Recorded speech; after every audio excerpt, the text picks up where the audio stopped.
Ladies and gentlemen, Jester Bell, aka Female Frodo Baggins, is back.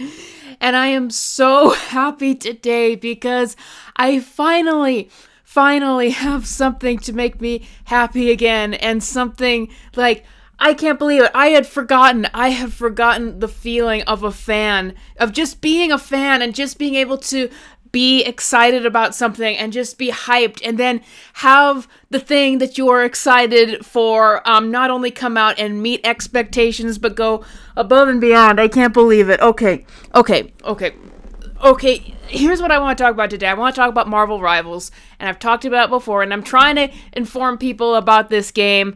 But it's like this game, I keep doing videos from it because it's like just the perfect example. It is the antithesis of everything that they are doing with the characters that we love in from like Disney and from American studios. It's just the complete opposite of that. And how fortunate it is that there are so many examples from it that have come up recently for me to show of just how Marvel Rivals handles its fan base just differently than how American studios, and I would even argue American game companies, handle their own fan bases. So we have a lot to talk about. But yeah, I want to talk about all that Marvel Rivals has done to just show up what has happened to movies and comics when it comes to these Marvel characters. So first of all, the reason why I'm making this now is I am so happy. My favorite Marvel Comics characters of all time are Gambit and Rogue. And I knew that they were going to come to Marvel Rivals in November and December. And I was so nervous because I was so disappointed with X-Men 97 and what it did with Rogue specifically. And I was so stressed about that. Long story short, Gambit came out in Marvel Rivals, and he's perfect. He is absolutely perfect. His gameplay is perfect, and the voice actor that they got to portray him is perfect, and the dialogue is perfect. And the lore is perfect. Oh my goodness. Like we're going to talk about all of this. But first of all, here is the difference between how Marvel Rivals handles its game and versus Marvel Comics and Marvel movies. Because to be quite honest with you, I haven't gotten my fix out of Rogue and Gambit from either, obviously, the cartoons, but not the comics either. The comics just do not have good writers who can get the voices of these characters right and bring about good stories. So there hasn't been a good comic with them I could recommend in quite a long time, even though there is so much content with them. Like Gail Simone is doing the current Uncanny X-Men, and it's just not very good. She cannot get the dialogue of these characters right. So comics are a no-go when it comes to wanting good material from these characters. I know Ultimate Spider-Man, that was a little haven for Spider-Man fans, but overall, I would not consider comics to be the best place to find material for these characters. And likewise, we can say the same with Marvel movies and Disney Plus shows. And let me get into that a little bit, leading into how Marvel Rivals handles the characters differently. Guys, a couple years ago, I was just so tired of hanging on to all of this decay and rot from the characters that they had destroyed. I had been holding on to Harley Quinn, who was my favorite character of all time, for just way too long, and I was at a point where I'm just like, I just want to find something I enjoy again. And that was when I rediscovered X-Men, which I'd already been a fan of, but this time I did a deep dive of it. And, Rogue was always my favorite character. I went back through all of her 40-year history as a character. I started to read things I hadn't read before. And let me just set up the leading to X-Men 97. I had a feeling that something with X-Men 97 was going to go wrong. I wanted to be hyped for it. As I was going back through comic book lore and whatnot, I was being reminded of, boy, I just really hate any time that they tried to push Magneto and Rogue to be a thing, because it had happened periodically a few times in comics, or a couple times, and I just hated it so much. So imagine my disdain when X-Men 97 comes out. Now, at this point, I'm just loving everything X-Men. It's like, oh, I can be a fan again. I can enjoy it again. X-Men 97 comes out, and the one thing they bring back is that Rogue and Magneto thing that was awful in the comics, and that I hated, and that I always thought took Rogue out of character, and that it had been abandoned for years. They resurrected that that thing after 15 years of nobody even mentioning it. It's kind of been nuked from current canon. Actually, it's completely been. But even then I was like, oh, it won't be so bad. It won't be so bad.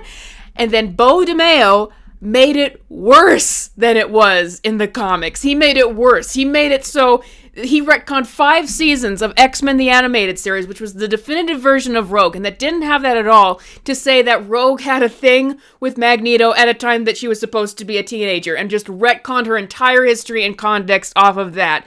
And the rest of her portrayal in the show was absolutely abysmal. So, the one character that X-Men 97 could have gone after, it did. And that actually nuked my hype. Not my hype completely, because I still love X-Men. I've still been collecting, but on the high that I was on off of X-Men, that was nuked after that.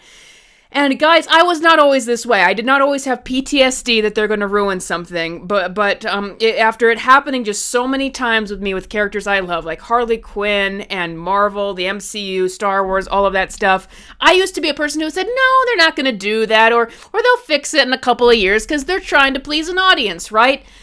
Not so.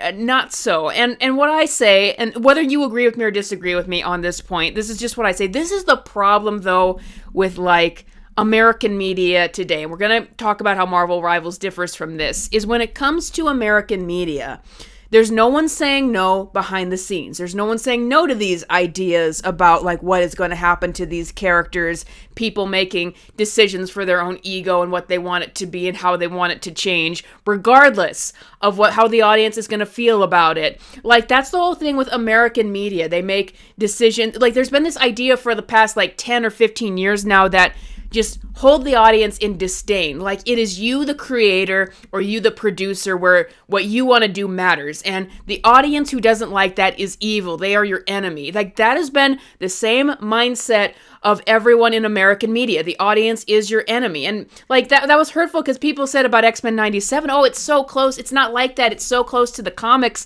It is just like that, because you don't adapt things that are bad from the comics and make it worse, and it was throwing out the continuity of X-Men the Animated Series. But you even see from people who are professing to please the fans the same kind of, like, vilification. Like, for example, James Gunn, with all that he does with DC, he comes out and he argues with people, and he's constantly trying to justify his decision-making to people, which tells me he's not very secure about it. That is what Beau DeMayo would do with everything that people wouldn't like about X-Men 97, including that Rogue and Magneto thing. He gets out on Twitter and he argues with people about it, and he tries to justify his own decision-making because, you know, as much as he tries to say that he's different, it's all about the person creating it. It's all about their ego and what they want to do, and everybody else is wrong.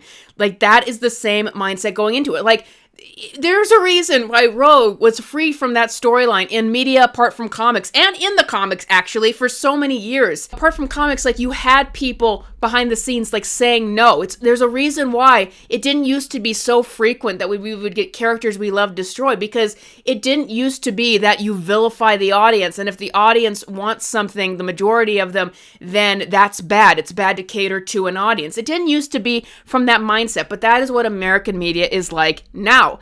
However, we see the exact opposite from Marvel Rivals, which is a game developed in China. And it's unfortunate that we have to get good depictions of these characters from other countries now. So, I'm all worried about Rogue and Gambit appearing in this game. I'm worried that they're going to be done badly one way or another. And ever since they did that X-Men 97 plotline, Rogue in particular, she was the most, like, in the 90s, she was actually the most popular female comics character Marvel had.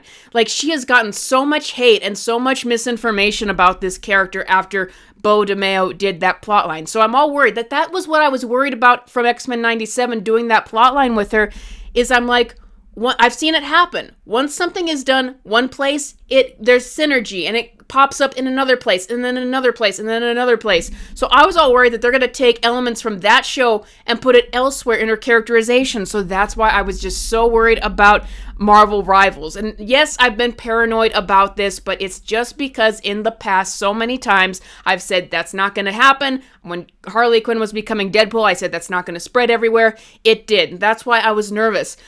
Oh my goodness, though. But this is what Marvel Rivals does well. One of the great things about the game, it is so referential to the source material and things that have happened. And what I was super excited about for Gambit coming in is they referenced his lore, and this is how they explain him being a healer in the game. Like, the Gambit you usually see is not it's not up to his full powers. In the comics, Gambit actually had a lobotomy because his powers were out of control. He was so powerful he couldn't handle it. So he got Mr. Sinister, yes, that's his name, got him to lobotomize him to basically neuter his powers. But in Marvel Rivals, they took that lore and they expanded upon it so that now he had the Grandmaster restore that part of his brain that had been taken away.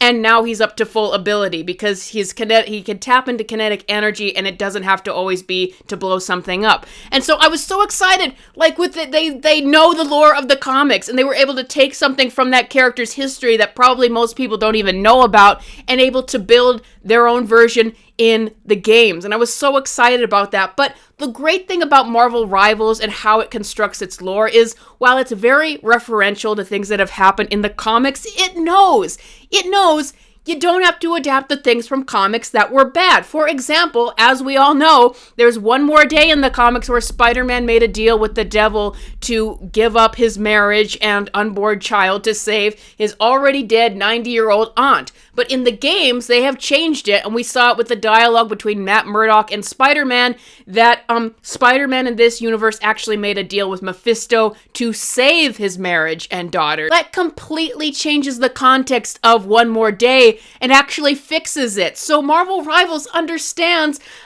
you don't have to adapt all the bad stuff. You could actually fix things from the comics. I would argue they also kind of did that with Namor and Sue.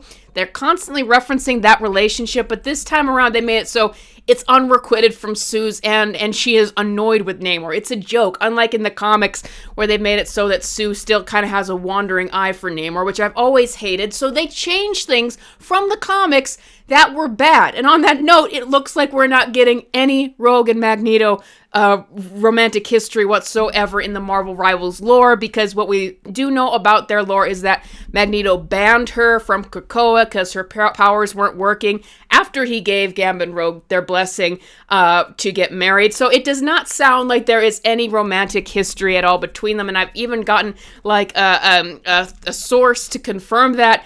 And so it's perfect. I was all worried about that. I'm like, oh, they did it in that game, or they did it in that show, so now it's going to be everywhere now, because that's how synergy works. And this time it doesn't. And I shouldn't have gotten so upset about it. I should have remembered, like, no one likes this relationship. That's why it barely existed, but except for Bo DeMeo. But I was just so worried because I've seen it happen so many times where one thing will lead to another and all of a sudden it's everywhere. And you have to understand, the reason I wanted that gone is because I can't recognize Rogue if they're forcing that on her. I can't recognize her anymore. I do not recognize the character. I said from the very beginning, every time they try that, Rogue becomes a different character. And X-Men 97, in addition to that, nuked who she is as a hero. And I've made a 50-minute video talking about that. But with this, I'm like, in December, can I actually be excited? Can I actually be excited for a version of Rogue where she's actually going to be a hero and I don't have to worry about all this other garbage and her reputation can be restored? Thank you. Thank you. I am so excited for all of this. I'm just so excited for it. And the voice casting is perfect. I know I said in a community post that I felt like Lenore Zan's voice might be aging out of Rogue a little bit, but honestly, I'm fine with it. I take it back. I'm glad that Lenore Zan gets to voice her in something that is not X-Men 97 Season 1, so that does not need to be my last memory of her, but I'm just so happy with it. And it's like, Marvel Rivals does things to please its fans, and that's what it's done for this upcoming season that I'm so happy with, because, you know, other minor things I was worried about were that, you know, Gambit and Rogue won't get good costumes, they won't get good advertising. Like Jean, I think that they really botched her first appearance. I think that her design was overly complicated. It didn't really work. But Marvel Rivals, like, you can see it with the new skins and new characters that they're releasing. They're simplifying their designs after hearing backlash from people saying these designs don't look very good. They're overly complicated. But as we go forward with Marvel Rivals, they keep making improvements that actually make it a better and better experience for its players. Like, Marvel Rivals handled Marvel Zombies better than Disney Plus did. Marvel Zombies was a disaster 4-issue show, and I can say that I could have forgiven a lot about it if it at least, well, actually I wouldn't have been able to forgive anything about it, but one of the main things that stood out to me from Marvel Zombies, the show, is that it's like you're using characters that no one cared about. There were OCs that were originally made to be MCU characters, not ones made in like the traditional era of Marvel Comics, the ones that people enjoy. Marvel Zombies, the show, was a bust, but Marvel Zombies, the game that Marvel Rivals did, is another mode you can play, is a massive success. It has the exciting tone that you would want from a Marvel Zombies event, and they actually do their characters correctly in it. You know, Marvel Rivals got Blade off the ground before Marvel Studios could, and so Marvel Zombies, which is a mode in Marvel Rivals, it was such a successful mode that it rose the player base about 70%. It was so successful that they extended it. They offered rewards if you get past a certain mode. I did beat the entire game, by the way.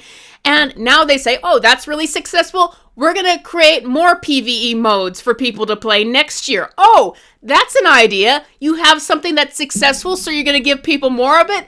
Amazing. And like, that's what I'm so excited of for this game, is that when there's a problem with it, like people aren't having a lot of fun with the game modes, or they're thinking that the designs of the characters aren't very good, like there will be adjustments for the gameplay and adding new modes and adjustments to the way the characters looks to make it a better experience. And I'm just so excited about that. And once again, I'm just not used to this. I'm not used to getting my hopes up for something and having that met, and just being able to enjoy something and just being able to be a fan of something and feeling like if I have a complaint about something, you know, that's legitimate, then that'll be taken into consideration. It won't be just, you know, shoved away because I'm an evil audience member who should be liking whatever a creator makes unconditionally. I love that. But here's the thing, and here's the point of this video, is that it's so unfortunate because, you know, why is it that I have to wait, and like it takes a game that's made from a completely different country for me to get great versions of these characters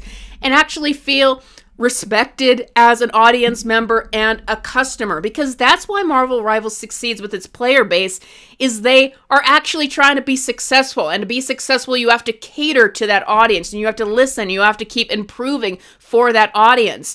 But American entertainment is the opposite. Like I was saying earlier in the video, it's all the ego of the people behind the scenes. It's what they want to do, and the audience is evil. And, you know, you've got people like James Gunn and Beau DeMayo who constantly have to defend their decision-making from the audience. They're constantly engaging and having to defend themselves because ultimately they care about getting their way and, you know, making their decisions. They don't care about what the audience thinks about any of this stuff.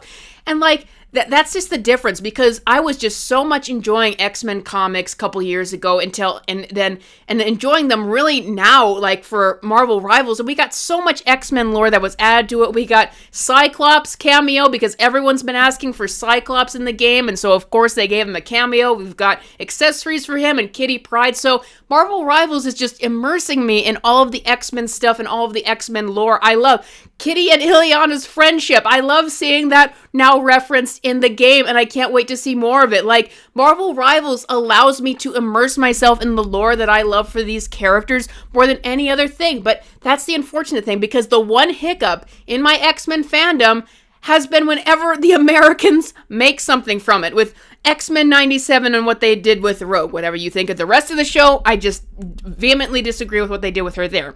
Or the comics. Once again, the comics are just generally awful, but it just shows the bad state that American entertainment is in. It's not these characters, and it's not that there wouldn't be interest in these characters. It's that American media has been in such a mindset for so many years of not pleasing an audience and not catering to an audience and not trying to achieve excellence. It's all about the people who are already in place doing whatever they want and just expecting people to pay for it anyway, when that's not how it works. When you are in the entertainment business, you have to please your audience.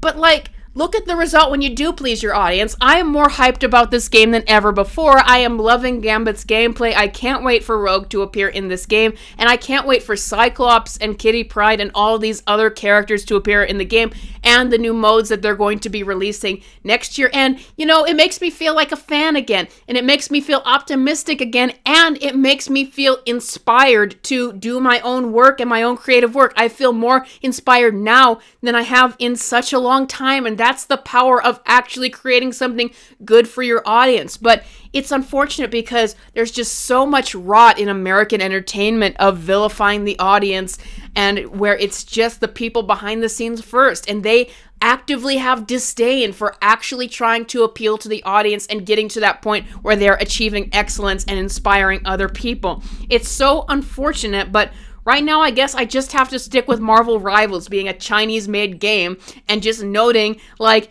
the reason I think that I'm enjoying this game and they're making so many good decisions with it is because it's not made with the same mindset of people in America right now. It's actually made by people where their one goal is success with this thing. But yeah, I am just so happy with this game right now, and I still have a little bit of PTSD. I'm still nervous. Is there gonna be something? Is there gonna be something that disappoints? I just have to see Rogue and how she is this December, I'm sorry, and I just hope that she really turns out, and if she doesn't, they will hear it from me, but everything's looking good right now. I will do another video when Rogue comes out in December. What do you guys think of all of this, and what do you think about Marvel Rivals, the way it handles its lore, the way it was able to create a Marvel Zombies more successful than what they had on Disney Plus? And it just shows me the stark contrast of how things like Disney Plus, Marvel Studios will handle things versus a studio that actually wants and knows how to make money, a game studio, I should say. And so I'm just so happy with all of this. And once again, thank you guys for watching this. I'm glad I'm able to talk about something I like and just compare it to other stuff. I'm so glad that there's just so much service for fans of Rogue and Gambit. Like, I get to get a nice background of them for this season. And there's just so many accessories and so many references to the good parts of the comics. I am so happy with all of it. This is the power of actually coming out with something good that taps into what fans actually like. But that is all I got for you guys today. If you want to support me, please consider becoming a member and a Patreon. I will see you guys next time.